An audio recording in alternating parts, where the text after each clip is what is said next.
सवाल हज़रत खदीजा की। सवाल नंबर 52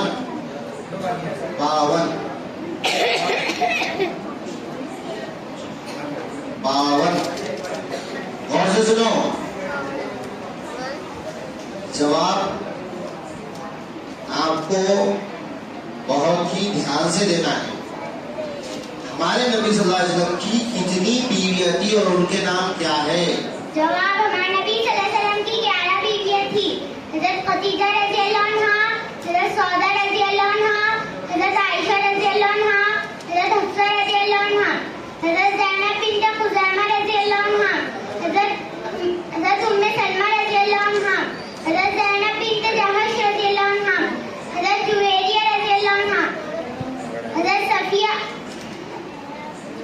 हज़रत उम्मे हबीबा रज़ियल्लाहु अन्हा, हज़रत सफिया रज़ियल्लाहु अन्हा, हज़रत मैमुना रज़ियल्लाहु अन्हा। सही जवाब, पूरा जवाब।